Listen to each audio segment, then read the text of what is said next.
Yamaha की branding आपको मिल जाएगी, रॉयल एनफील्ड की ब्रांडिंग है। इसमें एडिशनली आपको ट्रैक्शन कंट्रोल मिल जाता है जो कि रॉयल एनफील्ड हंटर 350 में नहीं मिलता है।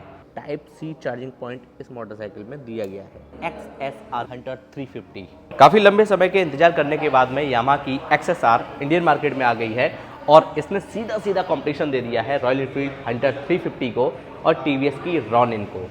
आज की इस वीडियो में हम लोग यामाहा की XSR 155 और रॉयल एनफील्ड की हंटर 350 के बीच में मैसिव कंपैरिजन करने वाले हैं, जिससे आपको पता लगेगा कि आपके बजट और आपकी रिक्वायरमेंट के हिसाब से आपको ये बाइक लेनी चाहिए या फिर रॉयल एनफील्ड हंटर 350 लेनी चाहिए। आइए बिना देरी कंपैरिजन स्टार्ट करते हैं। सबसे पहले हम लोग बात कर लेते हैं यामाहा XSR 155 की।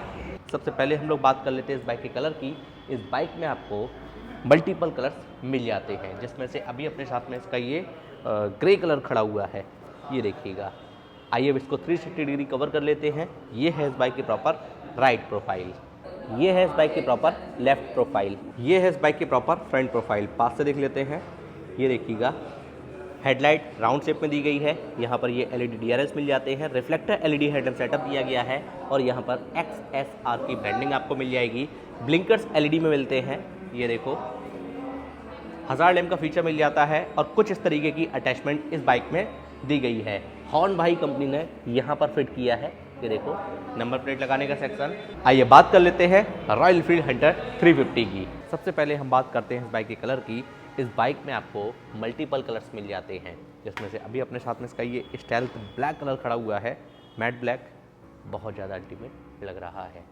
आइए अब इसको हम 360 डिग्री कवर कर लेते हैं। ये है इस बाइक की प्रॉपर लेफ्ट प्रोफाइल, ये है इस बाइक की प्रॉपर राइट प्रोफाइल, ये रही इसकी प्रॉपर फ्रंट प्रोफाइल। पास से दिखाता हूँ, ये देखिएगा।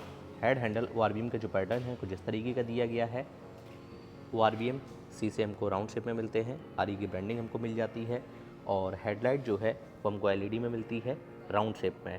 पहले हेलोजन आता था, लेकिन अब बेस मॉडल से ही आपको LED मिलेगी, अच्छी बात है। सेंटर में RE की ब्रांडिंग हमको मिलती है और साइड टर्न इंडिकेटर फिक्स है, हेलोजन बल्ब के साथ में है। ये इसका मिड मॉडल है, ये देखो। मीटर कंसोल, यहाँ पर आप वाइज़र लगवा सकते हो और चाहो तो नेकेड भी रख सकते हो, जैसा कि है अभी।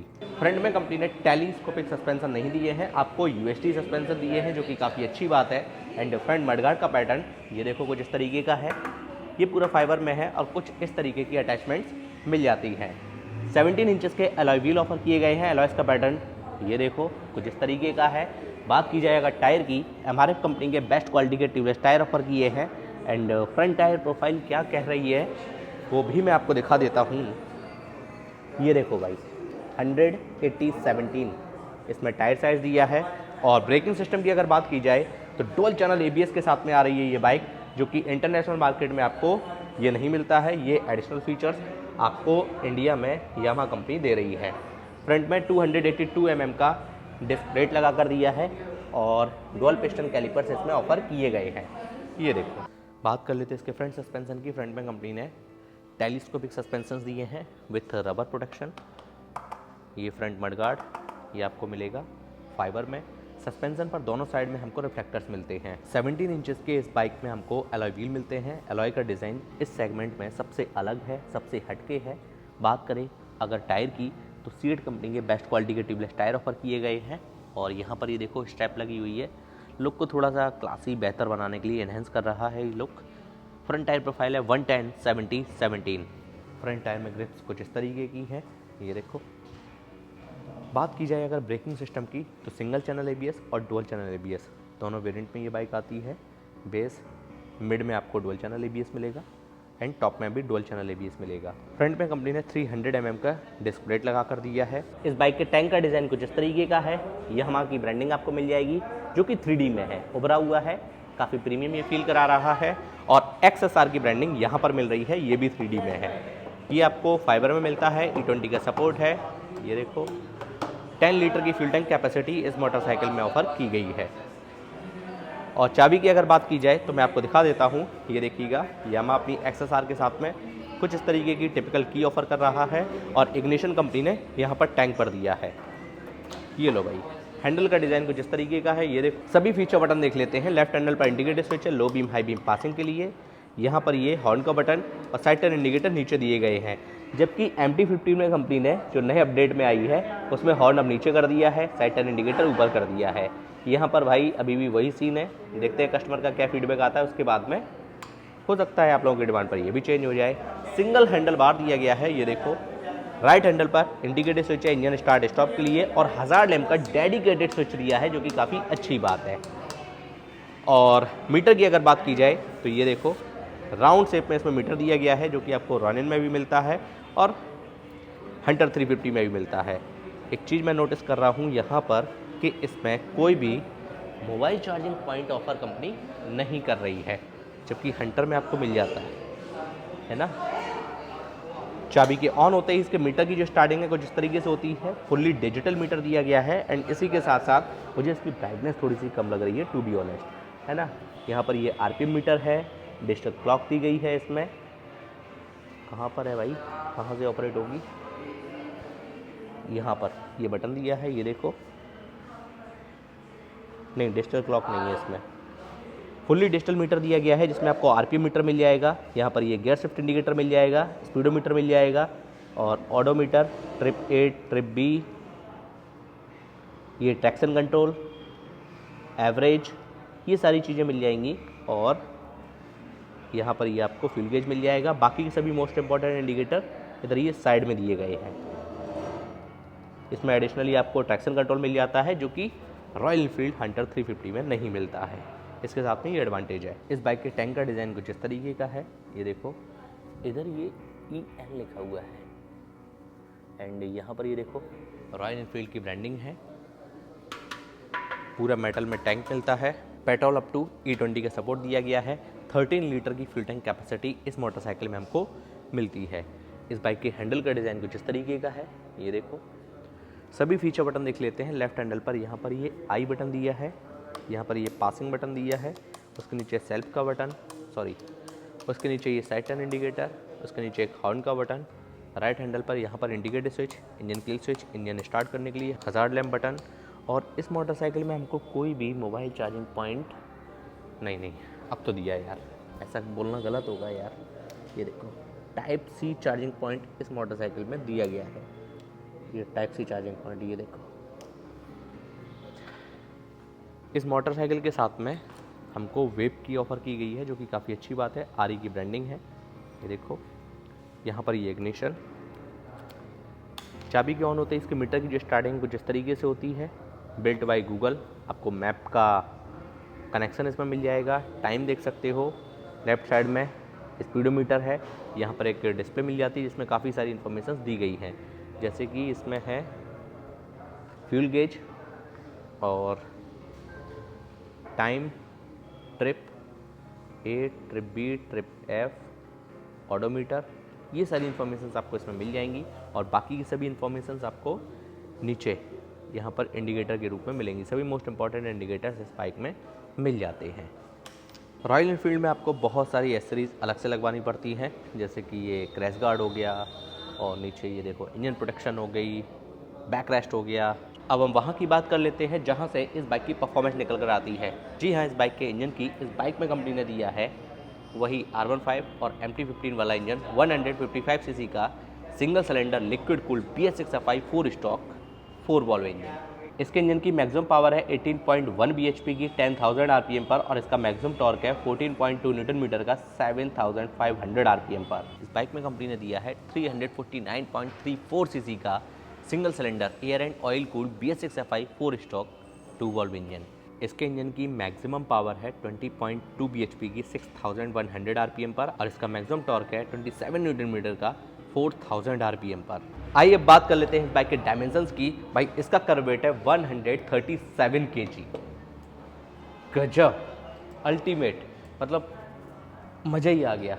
जैसे मैं इस पर बैठा तो वाकई में लाइट वेट ये फील हुई है और आराम से आप इसमें सिटी में इस बाइक के साथ में निकल जाओगी, कोई भी दिक्कत वाली बात नहीं है और ना ही पार्क करने में इसको बिल्कुल भी समस्या आएगी, ठीक है। और ग्राउंड क्लियरेंस इसमें 120 mm का मिलता है जो कि सेगमेंट में काफ़ी कम है। लिटरली ऑन पेपर काफ़ी कम लग रहा है। अब गड्ढों वगैरह से कैसे निकलेगी, गांव की सड़कों पर कैसे निकलेगी, वो तो भाई चलाकर ही पता लगेगा। अगर आप लोग अच्छा रिस्पॉन्स दोगे तो मैं ये सारे टेस्ट भी आप लोगों के लिए जल्दी लेकर आऊँगा। एंड इसी के साथ साथ सीट हाइट है इसकी 810 mm की। ये देखिएगा दोनों पैर मेरे आ रहे हैं। मेरी हाइट लगभग 5'6" के आसपास है। अगर आपकी 5'3" भी है तो आराम से आप इसको चला सकते हो, कोई भी दिक्कत वाली बात नहीं है। लेकिन आप फिर भी एक बार शोरूम पर जाकर बैठकर जरूर देख लीजिए।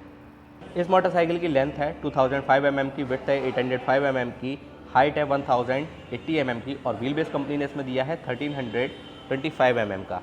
व्हील बेस थोड़ा सा कम है। इस बाइक का कर्व वेट है 181 kg। 181 किलो की ये मोटरसाइकिल है, थोड़ी हैवी है ना। ग्राउंड क्लियरेंस इसमें मिलता है हमको लगभग 160 mm के आसपास और सीट हाइट है इसकी 790 mm की। मैं बैठ कर दिखा देता हूँ। ये देखिएगा, जिन लोगों की भी शॉर्ट हाइट है उसके लिए ये बाइक एकदम परफेक्ट होने वाली है। आप मेरी हाइट से एक रफ आइडिया लगा सकते हो। मेरी हाइट लगभग 5'6" के आसपास है और ये देखिएगा दोनों पैर मेरे आराम से आ रहे हैं, ईजिली रखे हुए हैं, कोई भी दिक्कत वाली बात नहीं है। इसकी लेंथ है 2055 mm की, विड्थ है 810 mm की, हाइट है 1070 mm की और व्हील बेस इसमें 1370 mm का मिलता है। यहाँ पर ये देखो अटैचमेंट, ये देखो इधर कुछ इस तरीके की कंपनी ने दी है और इंजन प्रोटेक्शन यहाँ पर ये फाइबर में लगा कर दी है। ये देखो, ये भाई इसके लुक को काफ़ी ज़्यादा इन्हेंस कर रहा है। इस मोटरसाइकिल में आपको 6 गियर मिल जाते हैं, सिंगल लीवर के साथ में है, पैटर्न है first down all up. Safety point of view से side stand cut off feature मिल जाता है, लेकिन कोई भी सेंट्रल स्टैंड इस बाइक में नहीं दिया गया है। आई होप आप एडिशनल एसेसरीज के तौर पर लगवा सकते हो, लेकिन फिर भाई ग्राउंड क्लियरेंस कितना बचेगा। बात कर लेते हैं रियर सस्पेंशन की। रियर में कंपनी ने multi step adjustable monocross suspension offer किया गया है और यहाँ पर ये देखो साइड में XSR की ब्रांडिंग आपको मिल जाती है। अगर यहाँ पर ये 3D में बड़ा बड़ा लिखा होता तो कैसा लगता बताओ कमेंट करके। यहाँ पर ये कुछ इस तरीके की अटैचमेंट, ये देखो पिलियन फुट रेस्ट। सीट की अगर बात की जाए तो ये काफ़ी बड़ा क्वेश्चन निकल कर आ रहा है, कहना गलत नहीं होगा। जितनी बड़ी इसकी टैंक है उतनी बड़ी इसमें सीट दी गई है ना। थोड़ी सी लेंथ जो है और हो सकती थी, तो 2 लोगों के लिए लॉन्ग राइड पे ये बाइक जो है काफ़ी ज़्यादा कंफर्टेबल साबित हो जाती। राइडर के लिए तो काफ़ी ज़्यादा कंफर्टेबल है, आराम से वो अपना लगेज वगैरह यहाँ पर रख सकता है, कैरियर वगैरह लगवा सकता है, डिपेंड ऑन योर रिक्वायरमेंट, है ना। ये देखिएगा कुछ इस तरीके की स्ट्रैप मिल जाती है। यहाँ पर कंपनी ने साड़ी गार्ड लगा कर दिया है, कोई भी लेडी फुट पैड नहीं है और नेकेड चेन सेट आपको मिल जाएगा। इस बाइक की रियर से प्रोफाइल कुछ इस तरीके की है। टेल लाइट राउंड शेप में दी गई है, LED में है, ऐसा लग रहा है जैसे अलग से रख दी हो इसमें। एंड ब्लिंकर्स आपको LED में मिलेंगे। ये देखिएगा अच्छी बेहतर बिल्ड क्वालिटी आपको मिल जाएगी। बात कर लेते हैं रियर टायर की। रियर में भी कंपनी ने MRF कंपनी का ही बेस्ट क्वालिटी का ट्यूबलेस टायर ऑफर किया है। भाई रियर टायर प्रोफाइल है इसकी 140/70R17, यानी कि रियर में कंपनी ने रेडियल टायर ऑफर किया है। लेकिन एक चीज़ यहाँ पर नोटिस करो, जो कि इंटरनेशनल मार्केट में आपको डुअल पर्पस टायर मिलते हैं फ्रंट एंड रियर में, और इंडिया में नहीं दिए गए हैं हाईवी टेरेन टायर्स आपको मिलते हैं। ये देखो, बात करते हैं रियर ब्रेकिंग सिस्टम की। स्टार्टिंग में ही मैंने आपको बताया इसमें मिलता है डुअल चैनल ABS। ये इंटरनेशनल मार्केट में नहीं मिलता है, लेकिन इंडिया में दे दिया है। चलो अच्छी बात है, ब्रेकिंग इसकी काफ़ी अच्छी हो गई है। एंड रियर में कंपनी ने 220 mm की डिस्प्ले लगा कर दी है विद बाइब्रेक के कैलिपर्स, जो कि काफ़ी अच्छी बात है। ये देखो, एग्जॉस्ट का पैटर्न कुछ इस तरीके का है। ये फाइबर में मफलर दिया गया है एंड पिलियन फुट रेस्ट। ये देखिएगा राइट साइड में यहाँ पर भी XSR की branding. Rear brake lever, engine ये देखो कुछ इस तरीके का है। यहाँ पर इसकी ये पूरी लिक्विड कूल टेक्नोलॉजी लगी है। R15 MT15 वाला इंजन आपको मिलता है। Performance wise no doubt ultimate मिलने वाली है, सेगमेंट में काफ़ी बेहतर। हंटर 350 में 20 bhp की पावर है, इसमें लगभग 18 की है ना। रॉनिन की भी लगभग 20 के आसपास है और इसकी 18 है। टॉर्क आपको उनमें ज़्यादा मिल जाएंगे। मैसिव कंपैरिजन मैं कर रहा हूँ इन दोनों बाइक के साथ में, देख लेना वीडियो। इस मोटरसाइकिल में हमको 5 स्पीड मैनुअल ट्रांसमिशन के साथ गियरबॉक्स मिलता है, सिंगल लीवर के साथ में पैटर्न दिया गया है। सेफ्टी पॉइंट ऑफ व्यू से side stand cut off feature दिया गया है और इसमें राइडर फुटपैड जो है वो फोल्डेबल दिया गया है, बेहतर बिल्ड क्वालिटी के साथ में। और सेंट्रल स्टैंड भी इस मोटरसाइकिल में आपको मिलेगा। ये देखो, साइड पैनल पर रॉयल एनफील्ड हंटर 350 की ब्रांडिंग हमको मिलती है, नियॉन कलर। एंड सीट का डिज़ाइन कुछ इस तरीके का है। सिंगल सीट इसमें ऑफर की गई है, जबकि बुलेट और क्लासिक में हमको स्प्लिट सीट मिलती है। आपको कौन सी ज़्यादा कंफर्टेबल लगती है, हंटर की या फिर क्लासिक 350 की, बताओ कमेंट करके। हालांकि इसमें स्पेस थोड़ा सा ज़्यादा मिल जाता है, ये देखो, है ना। और स्प्रिंग है इसमें एडिशनली लगा या नहीं, ये देखो। बैक रेस्ट, ये तो भाई एसेसरीज का पार्ट हो गया, है ना। बात कर लेते हैं रियर सस्पेंशन की। रियर में कंपनी ने multi step adjustable hydraulic suspension offer किए हैं और पिलियन फुट पैड, ये देखो बेहतर बिल्ड क्वालिटी के साथ में। एंड यहाँ पर ये देखो साड़ी गार्ड लगा कर दिया है। कोई भी लेडी फुट पैड आपको इसमें प्री इंस्टॉल नहीं मिलता है, आप चाहो तो ऐसे एसेसरीज के तौर पर लगवा सकते हो। नेकेड चैन सेट है, कोई भी चैन सेट कवर नहीं दिया है। बात कर लेते हैं पीछे वाले टायर की। अगेन यहाँ पर मैं कंपेयर करूँगा अपाचे और पल्सर से। रियर टायर प्रोफाइल क्या है 140/70/17 और सीएट कंपनी का ही ट्यूबलेस टायर दिया गया है। रियर टायर में ग्रिप्स कुछ इस तरीके की मिलती हैं। अपाचे पल्सर से मैं कंपेयर इस वजह से कर रहा हूँ, बजट के हिसाब से 19-20 का फ़र्क है, कोई 20-30 हज़ार रुपये का फ़र्क नहीं है। वो स्पोर्ट्स बाइक है एंड ये क्लासिक बाइक है बस। हंटर 350 की रियर से प्रोफाइल कुछ इस तरीके की है। टेल लाइट हमको एलईडी में मिलती है। साइड टर्न इंडिकेटर अगेन ये हैलोजन बल्ब में है। एसरीज में आप इसको एलईडी में करवा सकते हो। एंड नंबर प्लेट लाइट ये हमको एलईडी में मिलती है राउंड शेप में। बेहतर बिल्ड क्वालिटी। बात कर लेते हैं इसका रियर ब्रेकिंग सिस्टम की। स्टार्टिंग में ही मैंने आपको बताया इस मोटरसाइकिल में हमको single channel ABS, dual channel ABS variant मिलेगा और रियर व्हील में आपको 270 mm का डिस्क ब्रेकिंग सिस्टम मिलेगा ही मिलेगा। यहाँ पर ये देखो पिलियन फुट पैड, यहाँ पर ये एडिशनल प्रोटेक्शन। इसके एग्जॉस्ट का पैटर्न कुछ इस तरीके का है। यहाँ पर ये देखो अगेन रॉयल एनफील्ड हंटर 350 की ब्रांडिंग। चाबी लगाने का सेक्शन एक यहाँ पर ये दिया गया है। ये क्या है, कुछ नहीं। Rear brake lever off roading वाले पैटर्न में, कोई भी किक स्टार्ट का फीचर नहीं है। ये देखो, आइए बाइक को स्टार्ट कर लेते हैं और इसकी धड़कन सुन लेते हैं दिल की, जो कि आपके भी काफ़ी करीब रहने वाली है। ये लो सिंगल अटेम्प्ट में स्टार्ट हो गई और स्टार्ट होते ही हेडलाइट ऑन हो गई, लो बीम हाई बीम। ये देखो अब नाइट में इसकी कैसी लाइट है वो आगे देखेंगे जब राइड करेंगे तब। आइडियल कंडीशन पर engine sound, exhaust note, throttle देता हूँ।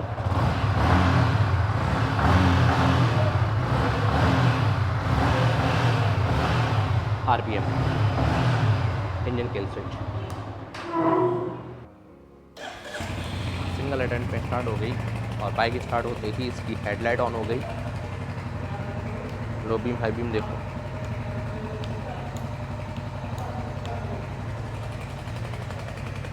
आइडियल कंडीशन पर engine sound, exhaust note.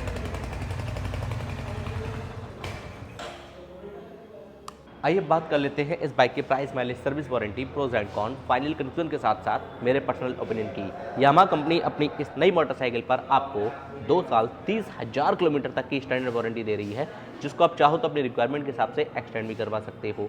Mileage की अगर बात की जाए तो रॉयल एनफील्ड और रॉनिन से ज़्यादा, मतलब हंटर 350 और रॉनिन से ज़्यादा आपको इसमें माइलेज मिलने वाला है। अप्रॉक्स 45 के अराउंड। फिर डिपेंड करता है बाइक कंडीशन, रोड कंडीशन और आपके चलाने के भी तरीके पर। वेरिएंट्स की अगर बात की जाए तो स्टैंडर्ड एक ही मॉडल इसमें आता है, जो कि अभी अपने साथ में खड़ा हुआ है। इसमें आपको कलर्स काफ़ी सारे मिल जाएंगे। कीमत की अगर बात की जाए 1,49,990 रुपये इसकी एक्स-शोरूम प्राइस इंट्रोडक्टरी रखी गई है और ऑन रोड आते आते ये बाइक तकरीबन आपको 1,75 से 1,80 के बीच में मिल जाएगी। प्राइस का आपको रफ आइडिया ही मानेगा, क्योंकि हर स्टेट की, हर डिस्ट्रिक्ट की और हर शोरूम की जो प्राइस होती है अलग अलग होती है। प्लस माइनस 2-3 हज़ार रुपये लेकर चल सकते हो। आइए बात कर लेते हैं रॉयल एनफील्ड हंटर 350 की। रॉयल एनफील्ड कंपनी अपनी इस नई मोटरसाइकिल के साथ में आपको 3 साल और 30,000 किलोमीटर तक की स्टैंडर्ड वारंटी देती है, जिसको आप चाहो तो अपनी रिक्वायरमेंट के हिसाब से एक्सटेंड भी करवा सकते हो। माइलेज की अगर बात की जाए इस मोटरसाइकिल से आप लगभग 35 से 40 के बीच में निकाल सकते हो। फिर डिपेंड करता है बाइक कंडीशन, रोड कंडीशन और आपके चलाने के भी तरीके पर।